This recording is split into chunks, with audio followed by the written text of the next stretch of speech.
যদি বাংলাদেশ দলের প্রয়োজন হয় আমি আবারও টি-20 দলে খেলবো। যেদিন টেস্ট থেকে সাকিব অবসর নিয়েছিলেন তখন এই কথাটাও কিন্তু তিনি বলেছিলেন যে টি-20 ক্রিকেট থেকে তিনি সাময়িক বিরতিতে যাচ্ছেন। তবে বাংলাদেশ দলের যদি প্রয়োজন হয় তবে ওই 2026 বিশ্বকাপেও হয়তোবা তিনি দলের স্বার্থে আবার ফিরে আসবেন। দলের কি সাকিবকে প্রয়োজন? সাকিব আল হাসান কি ওই যে সেন্ট্রাল ডিস্ট্রিক্টসের বিপক্ষে যে ইনিংসটা খেললেন, বিপর্যয় থেকে দলকে টেনে তুললেন, সেই ইনিংসটাকে আজকের ম্যাচে জাতীয় দলের হয়ে খেলতে পারতেন? বাংলাদেশ দলের তো প্রায় একই রকম সমীকরণ ছিল, একই রকম সিচুয়েশন ছিল। এই পাল্লে খেলেতেই সাকিব খেলেছিলেন লঙ্কা টি10, সেখানটাতে ওই 10 বল 15 বল 20 বলে তিনি 30-40 হাই স্ট্রাইক রেটে ব্যাটিং করেছিলেন। এই উইকেটে কি করে ব্যাটিং করতে হয় সাকিব সেটা জানেন, সাকিব সেটা করে দেখিয়েছেন। আন্তর্জাতিক ক্রিকেটেও বাংলাদেশের পক্ষেও আসলে সেগুলো করে দেখিয়েছেন। তবে সাকিবকে হয়তোবা বাংলাদেশ দল মিস করছে, সাকিবকে চাইলে হয়তোবা আরও একবার টি-20 দলে ফেরানো যেতে পারে। তবে বাংলাদেশ ক্রিকেট বোর্ড কি সেটি চাইবে? বাংলাদেশ দল সত্যিকার অর্থেই সাকিবকে মিস করছে, সেটিও কিন্তু বড় প্রশ্ন। আমরা যেমনটা আজকের দিনে দেখতে পেয়েছি, অসহায় আত্মসমর্পণ দেখতে পেয়েছি বাংলাদেশ দলের। ব্যাটিং ডিপার্টমেন্টেও আসলে ওই অসহায় আত্মসমর্পণই করেছেন। এই উইকেটে কি করে ব্যাটিং করতে হয়, হাই স্ট্রাইক রেটে ব্যাটিং করতে হয়, সেটি কিন্তু লঙ্কান ব্যাটাররা দেখিয়ে দিয়েছেন।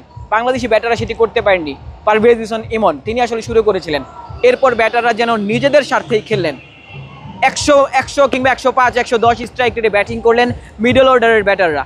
লিটন কুমার দাস ক্যাপ্টেন, সামনে থেকে নেতৃত্ব দেওয়া যার কাজ, তিনিও আসলে নামের প্রতি সুবিচার করতে পারলেন না। 11 বলে 5 কিংবা 6 রান করেছেন।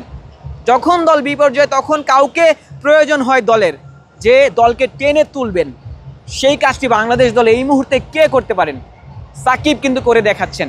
ফ্রাঞ্চাইজি লিগে খেলছেন, সেখানেও হয়তোবা বাংলাদেশ দলেরই পোস্টার বয়, বাংলাদেশ দলকেই রিপ্রেজেন্ট করছেন, বাংলাদেশকে রিপ্রেজেন্ট করছেন। তবে সেখানটাতে সাকিব দলের জন্য কাজটা করে যাচ্ছেন।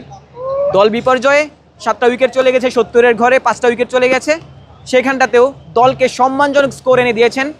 150-র বেশি স্ট্রাইক রেটে ব্যাটিং করেছেন, 165-র বেশি টার্গেট প্রতিপক্ষ দলকে আসলে দিতে সক্ষম হয়েছেন। সেই সাকিবকে দলের প্রয়োজন, যে কোনো দলের জন্যই প্রয়োজন। সাকিবকে বাংলাদেশ দলেও হয়তো বা প্রয়োজন।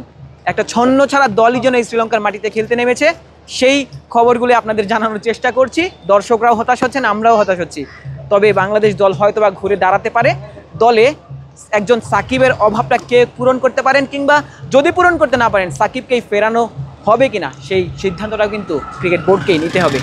ক্যান্ডি থেকে আশিক সারওয়ার, নিউজ 24 শ্রীলঙ্কা।